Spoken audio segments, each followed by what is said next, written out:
On est des étudiants de l'accueil, hôtellerie tourisme. Donc on est là pour gérer l'accueil pour les 72 d'ENSUP. Donc on a eu à conceptualiser et pour changer de look comme on dit.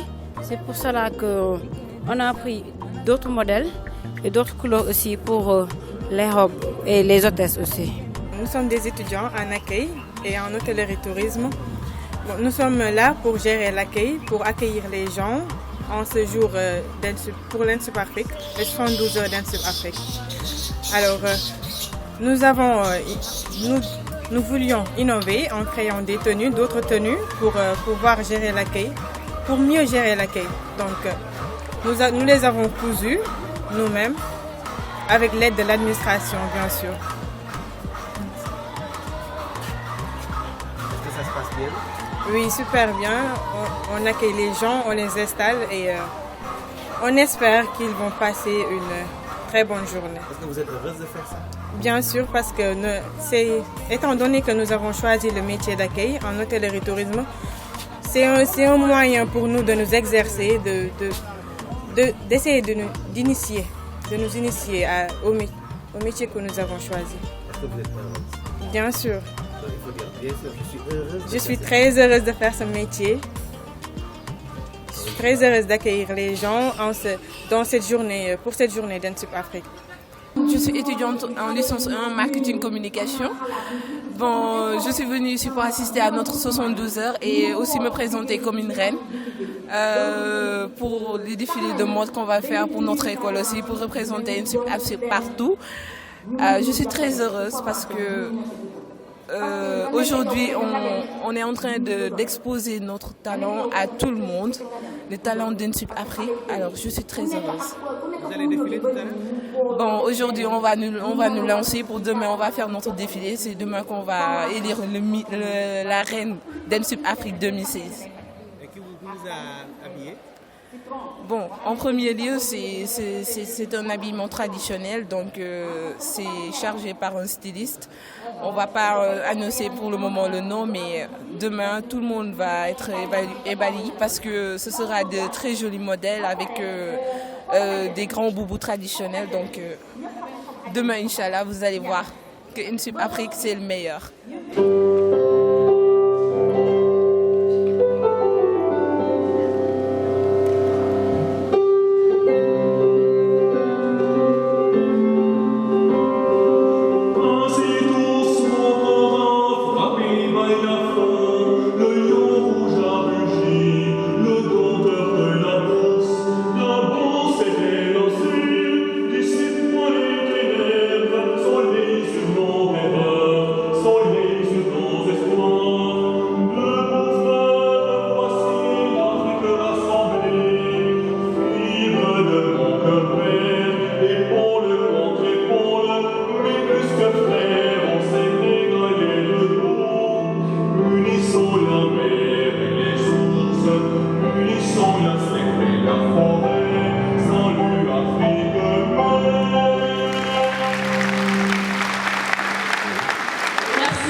À présent, nous allons continuer.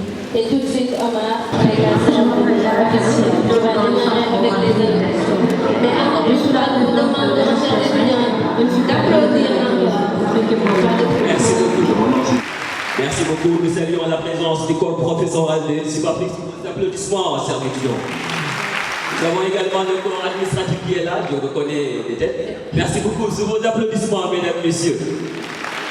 Les représentants des maires sont là, des autorités, il n'y a que de hautes personnalités dans cette salle. Et applaudissez, mesdames et messieurs, l'élégante Madame Sall. Donc, tout de suite, on va démarrer. Mais laissez-nous vous dire que ce sont des 72 heures, c'est 3 jours d'activité, 3 jours d'événements, 3 jours sans répit. On va tout de suite donc vous dérouler le programme des 72 heures. Et on commence, bien sûr, par le commencement avec le programme d'aujourd'hui, jeudi demain.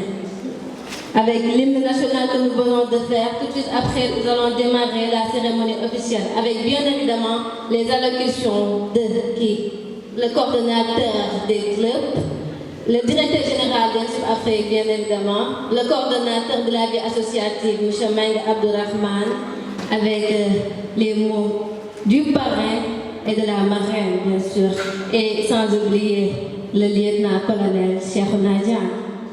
Et après ça, nous allons enchaîner avec l'hymne d'Ansup. Après, nous aurons des projections, la chorale et la compétition art, oratoire et des bâtons à 11h50 tout de suite après. Ansup talent avec les présentations, parce que oui, à Ansup nous avons des talents cachés que nous allons découvrir tout de suite après. Et il y a aussi la prestation Viet Bodao, l'intégration africaine, Ansup Awards et enfin l'invité Carlotti. Omar pour la suite. C'est un riche événement. Et pour demain, mesdames et messieurs, retenez bien vos souffles. Demain, à 9h, il y aura la conférence. Le thème, c'est le leadership et l'entrepreneuriat, parce que les thèmes l'entrepreneuriat et le leadership sont des mots qui existent à Ansup Afrique. À 12h, nous aurons la prestation de rire au tribunal. À 15h, la prestation des clubs. Et à 18h, le défilé des modes. Le samedi 4 juin, à 9h, nous aurons le match de football à l'administration contre étudiants. C'est sûr et certain que les étudiants vont gagner. C'est vos applaudissements, vos étudiants. À 10h, donc, c'est la journée Ansup Multimédia, des journalistes qui sont formés, qui vont prester. À 16h, donc, il y aura une remise des dons. Et mesdames et messieurs, à 0, pour boucler la boucle, la grande soirée dansante. Et j'y suis. Donc, on va tout de suite commencer avec aujourd'hui. Donc, on va tout de suite commencer, mesdames et messieurs, avec les allocutions. Et sans plus tarder, nous appelons qui? Monsieur Babacar Ndiaye, le coordonnateur de l'interclub, du comité interclub que je vais vous demander de vous dire. Applaudissements, mesdames et messieurs, Babacar, le coordonnateur.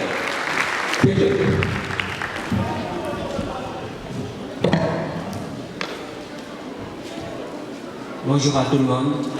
Merci Omar. Merci Mariam d'abord. Monsieur le directeur général, Madame la marraine, Monsieur les parrains, Monsieur, Mesdames le personnel d'Ansup Afrique, chers parents, honorables invités, chers étudiants, bonjour. En ce jour tant important pour notre communauté scolaire, les étudiants à travers ma modeste personne vous souhaitent la bienvenue. Ce jeudi 2 juin 2016, jour mémorable pour nous étudiants d'Ansup Afrique, marque l'ouverture officielle de nos 72 heures qui nous permettront d'être au service de notre chère école. Notre objectif principal est de contribuer efficacement au développement de la culture générale et des aptitudes pratiques particulières des étudiants. Nous sommes appelés à semer les germes de la tolérance entre étudiants, la prise d'initiative, de responsabilité. C'est en ce sens que nous avons choisi un thème d'une importance capitale, leadership et entrepreneuriat. Car c'est en additionnant l'expérience des uns et des autres que nous pouvons arriver à une forme de dénominateur commun, à une forme de consensus pour faire avancer les choses. L'entrepreneuriat n'est ni une science ni un art, il s'agit d'une pratique. Un leader est celui qui connaît le chemin, marche le chemin et montre le chemin. Permettez-moi de saluer l'engagement et la détermination de nos veillants professeurs qui ne cessent de hisser très haut le drapeau du savoir à Ansup Afrique. Mention spéciale à tous les présidents de club, tout le mérite leur revient. Je suis leur porte-drapeau. Charmant public, je voudrais juste terminer mon discours par un aveu. Je suis insouciant parce que Ansup est né en moi. Que la fête soit belle. Merci. Nous allons continuer les allocutions. Oui, Omar, et cette fois-ci, il va falloir faire un petit voyage ou bien un long voyage. On va quitter Pékin pour aller en France, à Ajaccio. Omar, pour le sport. Mesdames et messieurs, sous vos applaudissements, l'international sénégalais. Oui, sous vos applaudissements, monsieur Pape. Sous vos applaudissements, mesdames et messieurs. Je suis étudiante en journalisme et communication en licence de Ansup Afrique et je suis... Merci Marc, merci Marie. Ça me fait plaisir d'être là. Tout d'abord, je vais faire mes salutations, monsieur le directeur général, madame la responsable pédagogique, chers professeurs, chers étudiants, honorables invités. Bonjour à toute la salle. je me présente, Papa Boussissé, jeune footballeur sénégalais. À cette occasion de cette cérémonie officielle des activités, il me revient cette année l'honneur de prononcer le discours du parrain. Cette cérémonie revêt une importance capitale en ce sens qu'elle constitue un prolongement des activités qui se déroulent dans la classe entre les 4 murs. En effet, dans l'agenda scolaire, c'est un jour unique pour l'ensemble des acteurs intervenant d'une manière ou d'une autre de cette famille. Et cette école se retrouve pour partager ces instants moments d'échange. Mon discours va pas être long et je tenais à remercier Babacar Ndiaye, coordonnateur, qui a eu l'humilité de me parrainer cette cérémonie officielle. Et je suis prêt à accompagner cette magnifique scène humaine. Je tenais à vous encourager, que la fête soit belle et bonne continuation. Merci à tout le monde.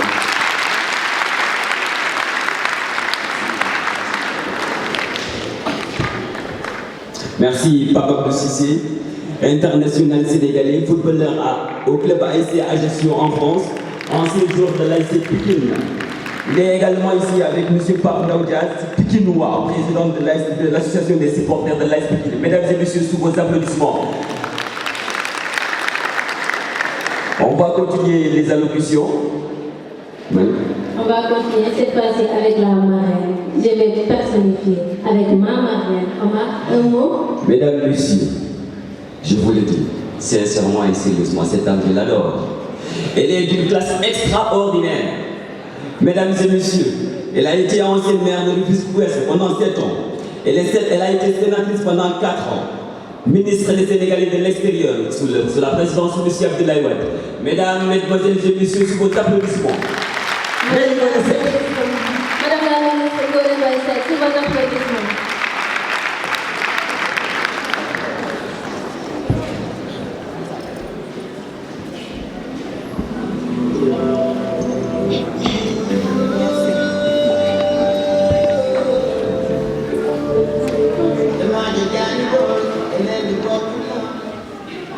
Tu peux continuer.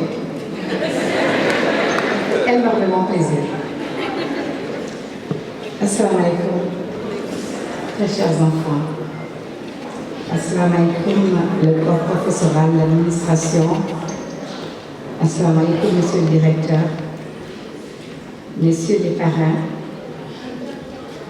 mesdames, messieurs, chers invités. C'est la première fois de ma vie que l'émotion me prend. Vous devez savoir que ce n'est pas parce que je vais faire un discours, mais c'est parce qu'en montant, vous avez mis Express. C'est cela, non? Je ne comprends pas trop la chanson, mais je me la suis appropriée parce qu'à un certain moment, il dit Xamatuma fan laa jëm dama mel ni couleur. C'est cela, non? C'est arrivé à mon fils. Je l'ai perdu il y a 2 ans.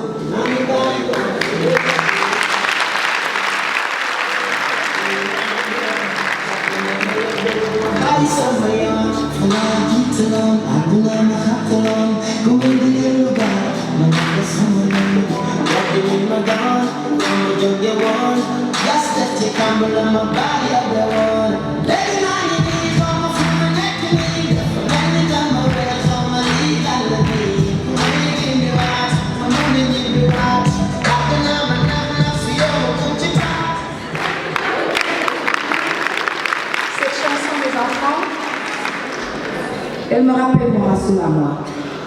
Il avait 19 ans et demi. Il est parti voir son frère parce que celui-là était en France en études depuis 3 ans. Et lui devait aller au Japon. Il est parti le 26 juin, il est décédé le 26 juillet.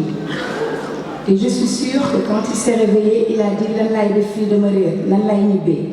Et c'est ça ma chanson. Donc ce n'est pas forcément ce qu'il dit, mais c'est moi ce que je pense. Je suis sûre que Rassoul ne sait pas où il est. Il veut bien rentrer me voir, mais il ne saura jamais trouver la voie. Et c'est pourquoi j'aime cette chanson. Merci.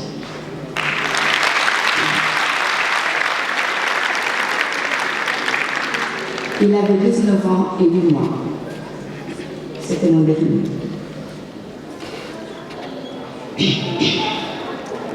Monsieur le directeur, Pape Ibrahima Mbengue, Monsieur le lieutenant-colonel Cheikhouna Dieng, Monsieur Pape Abdou Cissé, international de football qui évolue à Ajaccio, Monsieur Ndiaye qui a parlé en tant que coordonnateur des interclubs, Mesdames, Messieurs de l'administration, Mesdames, Messieurs du corps professoral, chers parents d'élèves, invités, toute personne qui évolue autour de INSUP Afrique. Je n'ai pas préparé de discours, mais j'ai noté des points. J'ai noté que INSUP Afrique œuvrait pour la promotion du leadership, de l'entrepreneuriat et de l'excellence. Et c'est pour cela qu'elle a organisé ces 72 heures afin de mieux étaler les objectifs et de sensibilisation et sensibiliser le public à son action.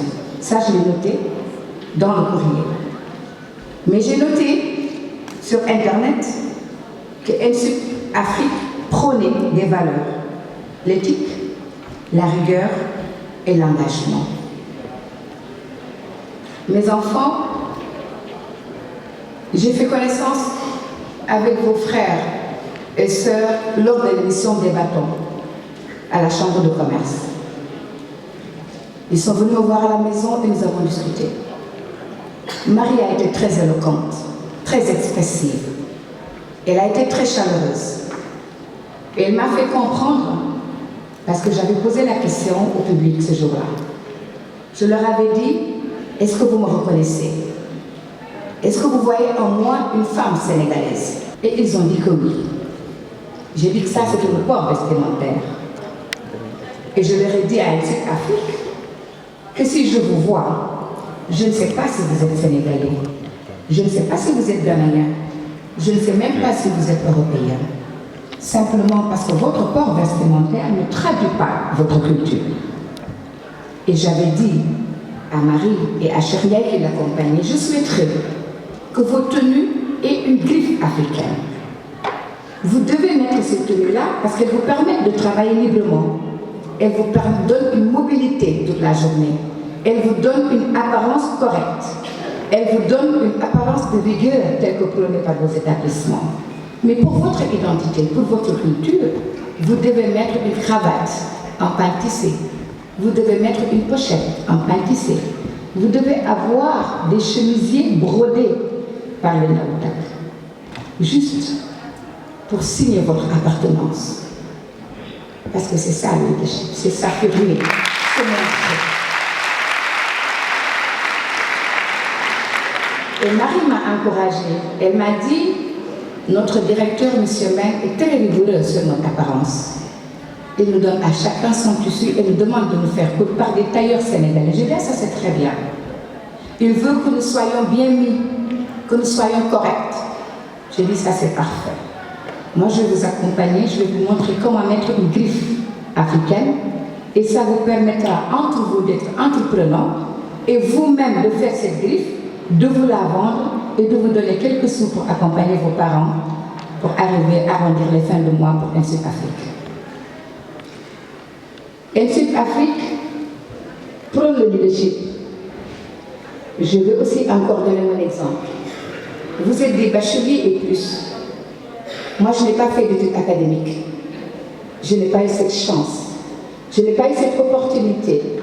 Mais je ne m'en suis jamais plaint. Parce que j'ai appris à lire. J'ai appris à écrire.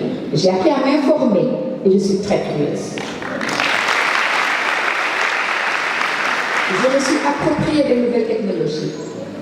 Je me suis appropriée du savoir des uns et des autres. Je lis tout. Absolument tout. Les interdits comme les permis. Je pose des questions à qui me le permet. J'écris à ceux qui ne me le permettent pas. Mais je pose toujours des questions pour savoir. Mais mieux, j'ai mis la main à la pâte. J'ai été entreprenante. Je me suis exercée à la collectivité. Je me suis exercée à trouver des réponses aux questions auxquelles mes parents et moi nous sommes posés et qui tous les jours nous agressent. J'ai voulu m'engager pour mon pays, pour d'abord ma vie, mais ensuite pour mon pays. Oui, j'ai été maire pendant 7 ans. J'ai été sénateur pendant 4 ans et j'ai été ministre, même si je n'ai pas fait d'études académiques.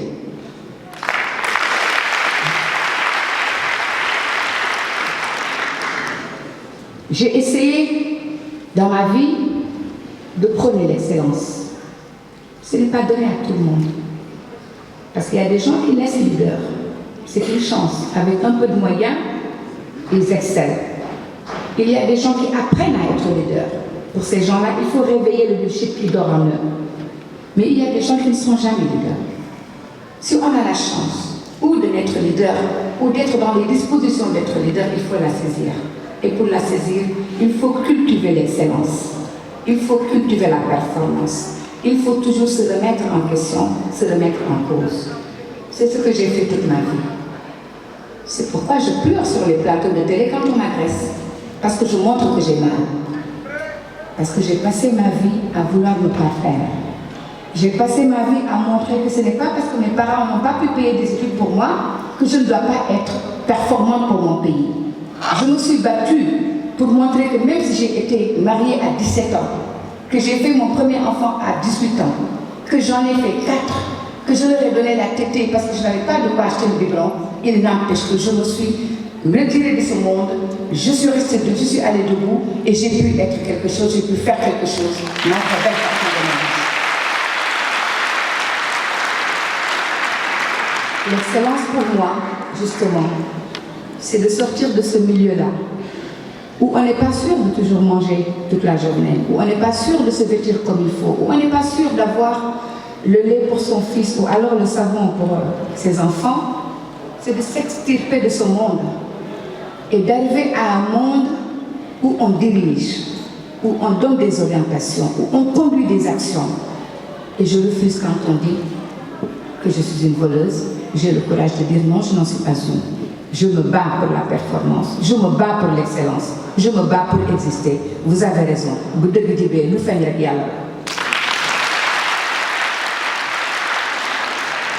Mes enfants, je me prête à cet exercice parce que je peux dire je n'ai rien à perdre, mais je dois donner ma personne et ma vie en exemple.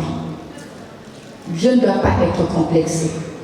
Je ne dois pas me gêner parce que je suis heureuse d'avoir des enfants comme vous qui ont pu se battre pour avoir le baccalauréat, qui aujourd'hui se battent pour avoir des diplômes et devoir conduire le pays demain, qui certainement sont amoureuses, qui certainement, comme M. Touré, se sont mariées, qui vont faire des enfants et savoir que ce n'est pas un blocage que de se marier, ce n'est pas un blocage que de ne pas avoir le pain quotidien. Au contraire, cela doit être une source d'énergie.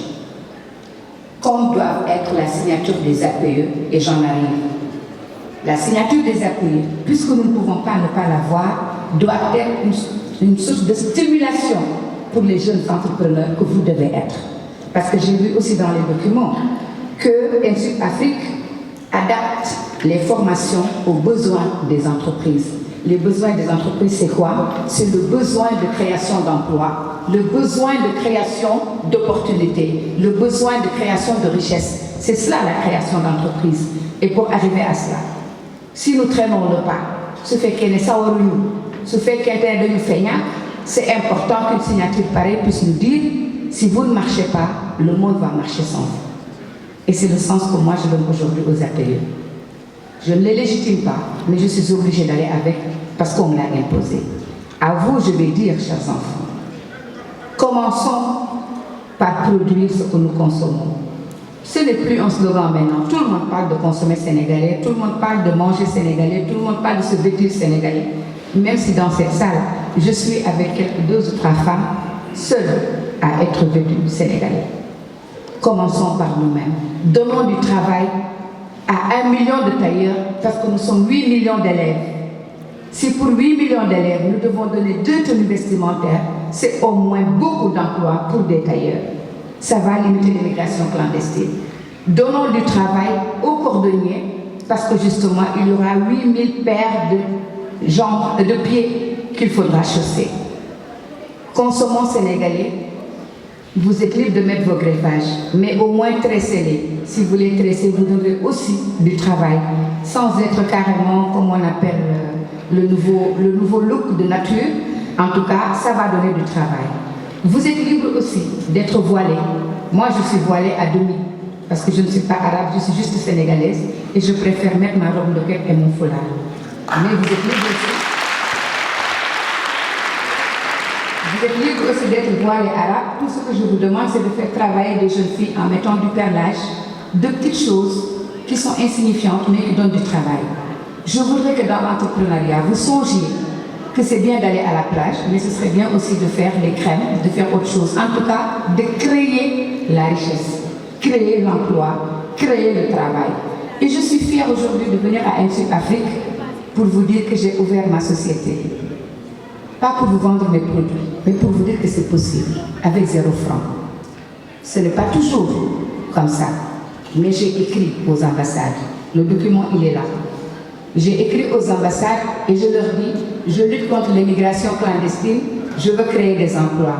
Le Frontex vous coûte 18 milliards tous les 3 mois. Donnez-moi 1 milliard sur une année et je fais du travail. 1 milliard, pas en argent, mais en machine.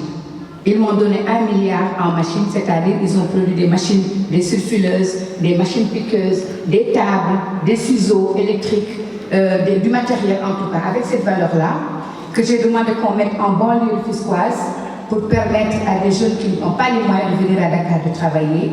Et nous avons signé avec l'Association des maires du Sénégal la possibilité de donner la tenue à tous les enfants du Sénégal. Ça, c'est donner un emploi. Ça, c'est une lutte concrète contre l'immigration clandestine. Parce que tous ces jeunes-là n'iront plus se perdre dans la Méditerranée, mais surtout, ils pourront donner de manière digne, de manière honnête, la dépense à leur maman ou à leur épouse. Et eux-mêmes se soigner et se vêtir. Et donc, je souhaiterais, s'il y a des jeunes qui le veulent bien, pour vos activités de vacances, pour vos activités de week-end, pour des activités de sortie en entreprise, vous accueillir comme perleuse pour les filles, comme teinturière, comme tricoteuse, parce qu'il y a des formations, mais pour les jeunes aussi qui veulent être dans ce métier-là, les garçons, on va voir avec le directeur comment faire pour ouvrir nos portes à ces jeunes entrepreneurs, mais aussi donner des emplois, parce que vous serez des cadres demain. Et nous aurons besoin dans l'administration aussi de cadres. Je voulais échanger un peu, échanger avec vous cette expérience et vous dire que oui, votre école a raison de prôner le leadership, votre école a raison d'encourager l'entrepreneuriat, votre école a raison de prôner l'excellence, mais moi je pense avoir raison aujourd'hui d'être devant vous juste comme une maman et vous montrer que je suis là. Je vous encourage, chers enfants, vous souhaite de très très bons travaux et reste à votre disposition sur l'internet, par mailing et sur le téléphone, parce que je vais devoir quitter la salle pour d'autres activités et vous souhaitez une très très bonne fête.